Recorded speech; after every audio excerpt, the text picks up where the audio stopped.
Ini tips agar kalian lulus tes seleksi kompetisi bidang CPNS Kemenkumham tahun 2024. Berikut saya akan bahas mengenai kisi-kisi materi seleksi kompetisi bidang CPNS pemeriksa keimigrasian. Nah, sebelum lanjut ke videonya, ada baiknya teman-teman klik tombol subscribe dan hidupkan tombol loncengnya ya, agar teman-teman tidak ketinggalan info terbaru mengenai CPNS Kemenkumham.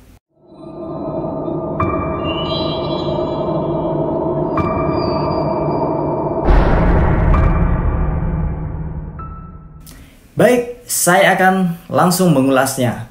Ini ya. Baik, di sini saya akan menjelaskan mengenai kisi-kisi SKB CPNS Kemenkumham formasi SLTA pemeriksa keimigrasian pemula. Nah, di sini ada beberapa kisi-kisi yang akan saya berikan. Lebih lengkapnya dapat teman-teman download di Google Drive ya. Yang pertama ini mengenai pengetahuan umum tentang peraturan keimigrasian. Nah, beberapa peraturan keimigrasian di Indonesia diantaranya yang pertama Undang-Undang Keimigrasian, Peraturan Pemerintah PP nomor 48 tahun 2021, Peraturan BPK tentang jenis cap keimigrasian. Beberapa ketentuan dalam Undang-Undang Keimigrasian. Yang pertama, pejabat imigrasi dapat melakukan tindakan administratif keimigrasian terhadap orang asing yang melakukan kegiatan berbahaya atau tidak mentaati peraturan perundang-undangan. Nah, orang asing yang masuk atau keluar wilayah Indonesia tanpa melalui pemeriksaan di tempat pemeriksaan imigrasi dapat dipidana dengan pidana penjara paling lama 1 tahun dan atau pidana denda paling banyak 100 juta rupiah. Penanggung jawab alat angkut yang datang atau akan berangkat dari luar wilayah Indonesia diwajibkan untuk memberitahukan rencana kedatangan atau keberangkatan kepada pejabat imigrasi. Izin tinggal terbatas diberikan kepada orang asing yang masuk wilayah Indonesia dengan visa tinggal terbatas, anak yang lahir di wilayah Indonesia, dan lain-lain. Pejabat imigrasi wajib menolak orang asing yang dikenai penangkalan masuk wilayah Indonesia. Nah, kemudian materi selanjutnya ada intelijen keimigrasian. Intelijen keimigrasian adalah kegiatan penyelidikan keimigrasian dan pengamanan keimigrasian dalam rangka proses penyajian informasi melalui analisis guna menetapkan perkiraan keadaan keimigrasian yang dihadapi atau yang akan dihadapi. Tugas dan fungsi intelijen keimigrasian antara lain menyusun rencana, melaksanakan, mengkoordinasikan, mengevaluasi dan melaporkan pengawasan keimigrasian. Lalu menyusun rencana, melaksanakan, mengkoordinasikan, mengevaluasi dan melaporkan kerjasama intelijen keimigrasian. Menyusun rencana, melaksanakan, mengkoordinasikan, mengevaluasi dan melaporkan penyelidikan intelijen keimigrasian, menyajikan informasi produk intelijen dan melakukan pengamanan personel, dokumen keimigrasian, perizinan kantor dan instalasi vital keimigrasian. Lalu ada izin tinggal keimigrasian. Apa itu izin tinggal keimigrasian? Yaitu izin yang diberikan oleh pejabat imigrasi kepada orang asing untuk tinggal di Indonesia. Izin tinggal keimigrasian berbeda dengan visa yang hanya berlaku untuk beberapa hari atau bulan. Ada beberapa jenis izin tinggal keimigrasian, yaitu izin tinggal kunjung atau ITK. Izin untuk orang asing yang ingin tinggal di Indonesia untuk jangka waktu singkat. ITK diberikan kepada orang asing yang memiliki visa kunjungan, anak yang lahir di Indonesia dari orang tua pemegang ITK, dan orang asing dari negara yang dibebaskan dari kewajiban visa. Lalu izin tinggal terbatas atau ITAS. Izin untuk orang asing yang masuk ke Indonesia dengan visa tinggal terbatas, anak yang lahir di Indonesia dari orang tua pemegang ITAS, dan orang asing yang dialihkan status dari ITK. Kemudian izin tinggal tetap atau ITAP. Izin untuk orang asing yang telah tinggal di Indonesia selama minimal 5 tahun berturut-turut sejak diberikannya ITAS. Permohonan izin tinggal keimigrasian dapat dilakukan secara daring. Lalu ada materi kerjasama keimigrasian. Apa ini kerjasama keimigrasian? Yaitu kerjasama antara Direktorat Jenderal Imigrasi dengan berbagai pihak seperti lembaga, organisasi PBB, antar negara, Bina Perwakilan Republik Indonesia di luar negeri. Direktorat Kerjasama Keimigrasian adalah salah satu direktorat di bawah Direktorat Jenderal Imigrasi Kementerian Hukum dan HAM RI.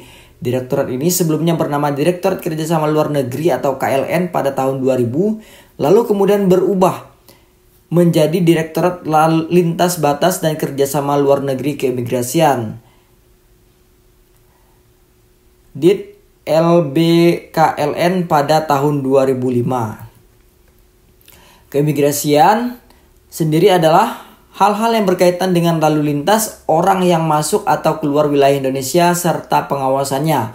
Tugas imigrasi meliputi mengatur lalu lintas orang masuk, keluar dan tinggal di Indonesia, mengawasi orang asing di Indonesia, memeriksa dokumen perjalanan, melakukan penentuan status keimigrasian orang asing di Indonesia, melakukan penelitian terhadap kebenaran bukti-bukti kewarganegaraan seseorang.